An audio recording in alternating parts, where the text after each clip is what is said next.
In this talk, I'd like to touch on two related topics that are fundamental to the bargaining process. The first topic is the topic of reservation point, and the second topic is called the ZOPA, the Zone of Potential Agreement, or as it's also called, the bargaining zone. Okay? We'll start off with the reservation point. The reservation point is a simple concept that comes very simply and naturally to many of us in bargaining situations, which is the absolute bottom line that we are willing to pay or to accept in a bargaining situation. In other words, the reservation point is essentially our walkaway point. If we cannot get the car for as low as X, we will not buy the car. If we cannot sell our car for as high as X, we will not sell to that buyer. Okay? So it's our walkaway point. Now, it sounds as if this is a number that is set before we walk into the negotiation, and correctly so. That is exactly when we should set it. And the first question that needs to be asked is, how do you set your reservation point? So, there are different opinions on this. Some people think that the reservation point should be set by your BATNA, by your best alternative to negotiated agreement. In other words, you take a look at what you might achieve on your own outside this negotiation, and you let that be your bottom line in this negotiation. So for example, if I'm buying a car, and I have an offer to buy a Ford Focus of this type for $10,000, then my reservation point should be $10,000 when I walk into this other negotiation. And if in this other negotiation I'm unable to bargain my way down to a price that is below $10,000, if the seller is unwilling to drop the price below $10,000, then I should get up and walk away. So my walkaway point is $10,000. Let's look at this from the other point of view. If I'm selling my house, and I would like to sell it for $200,000, but I know that the marketplace is this way and that way, and I'm not exactly sure what I can get, but I absolutely know I already have an offer on the house for $180,000, so $180,000 will be my reservation point. So I walk into this other negotiation with someone, and we negotiate, and she offers me $160, and I say no, and I ask for $200, and she says no, and we negotiate.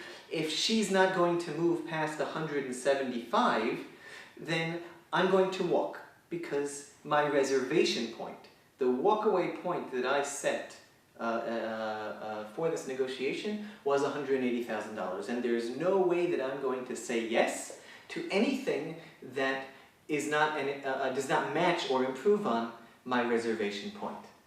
So that's one way of looking at reservation point. Another way of looking at reservation point says it's not strictly equivalent to your BATNA. There might be all sorts of other things to take into account, such as the degree of risk of whether your BATNA is for real or not. For the car example, let's say I've been offered the same car for $10,000, but I'm not 100% sure that it's still for sale. So there's, I don't know, 5%, 10% risk that that other car has been sold already. So that might be something I want to take into account while setting my reservation point. It might also be that even though my BATNA is buying another car for $10,000, there might be some things in this car that I like a little more. So they're not strictly equal, comparable objects, the one that I'm negotiating for now and the one that I'm negotiating for that I've received an offer on somewhere else. So it might be that my reservation point is not exactly equivalent to my BATNA. I've been offered another car for $10,000, so that's my BATNA. I might decide to set my reservation point for this car specifically at $10,500 because, I don't know, I like the leather seating or the power windows or whatever it is that turns me on about this car. Because it's right here and the other car is a 3-hour drive away. Or for all other, whether economic and rational reasons or emotional and just the way I see things reasons, it might be that there might be some distance between my BATNA and my reservation point. At the negotiation table, there are all sorts of dynamics that can easily lead you into making concessions that are greater than you ever intended to make. You can wind up paying more than you ever expected to pay, or you could wind up earning less than you ever expected to earn. And why is that so? Because, as we have seen, and as we will see in this course, the negotiation process is a very dynamic process with lots of things working on the psyche and on the spirit of the negotiator at the table. And it could very well be that an in-the-moment dynamic will cause us to say, yeah, okay, and agree to something that we don't want to agree on, or would not have agreed on beforehand, or might not be a great idea to agree on. But at the table, it seemed to be a really great idea. So, by setting your reservation point before you hit the table, you know that you are setting yourself a rock-bottom, hard line that you will work with at the negotiation table. And while I'm not saying that people never learn new things in the negotiation room, and that some of this information might be caused actually to change your reservation price. It might be caused to accept much lower than you had intended, and so on. My suggestion is that A, having set a reservation price ahead of time, you will be much less likely to do so, and B, I would suggest you adopt a rule of never accept a price that is worse than your reservation point at the table. In other words, even if you do want to consider something that is below your reservation point, say, okay, you know what, I'll get back to you on that. Leave the table, leave those dynamics behind, and at home, or even just in a few minutes on the side, take the time to think in a more relaxed way about whether you've learned anything that is fundamentally new, whether anything has fundamentally changed that should entail you accepting an offer that is less than your reservation point. I'm going to suggest that more times than not, if you take that home and consider it, you'll reach the conclusion that no, that you should stick with your existing reservation point. However, if you decide at the table to lower or to go beyond your reservation point, you're very likely to do that because that's what the table does to us. So, set a reservation point ahead of time, keep it in mind at the table, and walk away when it seems to be dropping below your reservation point. You can walk away leaving the door open. That's a great way to walk away in a negotiation. Walk away and say, well, you can get back to me with a better price, or even walk away and say, I'm leaving now, I'll consider your last offer. It's less than I had expected to get. I'm willing to think about it at home. Maybe I'll call you tomorrow, and leave it at that. But walk. Okay? So that's a solid piece of advice that relates directly to this concept of reservation point. Another important aspect of reservation point is in the way that it not only affects the way I bargain, it affects the map of bargaining between me and my counterpart. And how does it do this? Because my reservation point and the other party's reservation point are what define the ZOPA, or the zone of potential agreement. This zone, which is also called the bargaining zone, or the bargaining range, is the zone in which me and my counterpart might be able to reach agreement based on what we've planned for ourselves ahead of time. Let me give a simple example in order to clarify what I've just said. Let's say that I'm buying an apartment and the seller aspires to sell her apartment for $200,000. I aspire to buy the apartment for $150,000. So these are aspirations. Okay, these are our extreme hopes, what we really hope to get. It might be that neither of us stand much of a chance of actually getting that much. And because we know that sometimes in bargaining you get less than your top level aspiration, we've both also set reservation points. Now, we haven't told these reservation points to each other, but we have set them in mind before arriving at the table, just like I advised you to do a couple of minutes ago. So, let's say that I have set the top price that I will pay for this apartment at $175,000. So I've set a reservation point of up to 175. If I can't get the apartment for 175 or less, I'm walking. Now, my counterpart has set her reservation point at 185. She would be happy to earn as much as 200, and maybe that will be her opening position. Maybe she'll even ask for 210, just to get started.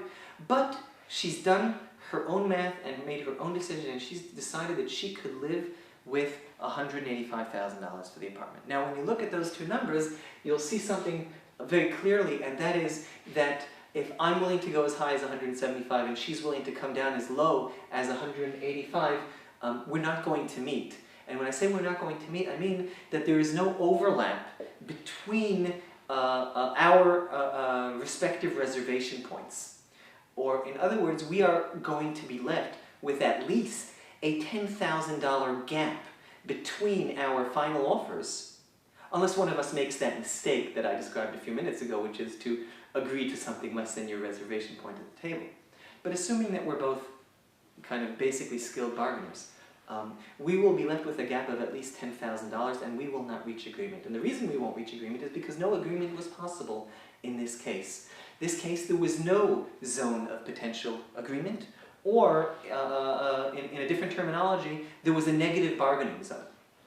So there was really no hope for agreement in this situation, and all negotiators can hope for in situations like this is to realize that fairly early on so that they don't invest too many resources in the negotiation process when there's really no hope at all, at least not on a bargaining level. There's no hope at all to find a spot on that spectrum between the two counterparts. Okay, so that's a negative bargaining zone. However, let's take into account a situation in which I have set my reservation point at 180. I will be willing to pay as much as $180,000 for this apartment if I absolutely need to. My counterpart has set her reservation price. She set her reservation point at 172. Okay? So if I'm willing to pay as high as 180, and she is willing to accept as low as 172, then there is an overlap between those two numbers. And between 172 and 180, there is a relatively narrow range, but there still is a range in which we can find agreement. Now, will we find agreement? Who knows? The simple answer would be yes, but that's the reason why the terminology was changed at some point from zone of agreement to zone of potential agreement. And here's some reasons that we might not reach agreement even though there is an overlap between our reservation points. There is what is called a positive bargaining zone. There is a zone of potential agreement. One simple reason is because we might not discover that we do overlap. We might each be puffing and posturing and trying to squeeze just a little more out of the other, so we're making very small concessions, and we might reach a point at which I am firmly convinced that she is not going to accept less than 188 for the apartment, and she might be convinced that I'm never going to pay more than 165 for the apartment. And as long as if we're convinced of this, we're going to walk. And we're each going to walk out on each other, even though, unknown to us both, there was an $8,000 overlap in potential for agreement between us. So parties to positional bargaining often do not discover that there was a positive bargaining zone that they could have identified and reached agreement in. This is very, very typical. It happens very often in positional bargaining. Another reason is that even though there is a positive bargaining zone, even though there is a zone of potential agreement, parties have set their reservation points, but they're not really happy to go that far. And this is both obvious and it's also fairly good negotiation advice, is that you don't always have to go all the way down to your reservation point.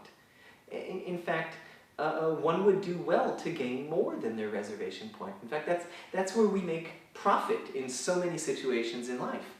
We don't go only with the bare minimum, we try to get a little more. However, when we fall into that mindset, in positional bargaining, what often happens is that we're both trying to earn a little more, and the other is annoying us by squeezing us even a little further, and we're getting tired and cranky because we're not enjoying this whole situation. And we often decide somewhat prematurely that we're actually not going to make another concession. We're not going to go down that low. And you know what? I don't want to go all the way as high as 180 after all. Even though that was my decision before the room, now, you know what? I want her to sell it to me for 168. Why? Just because. Because I want to make more money, because I want her to do what I'm telling her to do, because I'm tired of her making demands of me, and so on and so forth. So even though we did have the potential for an agreement, in the room bargaining dynamics played against us identifying and then meeting in the bargaining zone. So, another thing, or another way to understand the bargaining zone, or to understand bargaining more generally, is that in essence, bargaining is an attempt to get the most that you can out of the ZOPA. In other words, in a negotiation where there is a zone of potential agreement, your goal as a bargainer out to maximize your gain is to get just as much of that surplus, or that overlap, for yourself. In essence, what you are trying to do. Again, in the economic mindset of you are trying to maximize your own gains, what you are trying to do is to bring the final agreement in the bargaining situation to be as close to the other party's reservation point as you possibly can. In other words, you want to scoop out just every amount of value that you can from the zone of potential agreement. You want to scoop it out and bring it to your side and leave the other party as close to their reservation point as possible. That's one way of looking at, in essence, what do we do when we're bargaining. So we're identifying whether there is a zone of potential agreement, and we're trying to get as much of it, we're trying to claim as much value from the ZOPA as we possibly can. I hope that this clarifies these two very, very important bargaining terms of reservation points and ZOPA, or zone of potential agreement.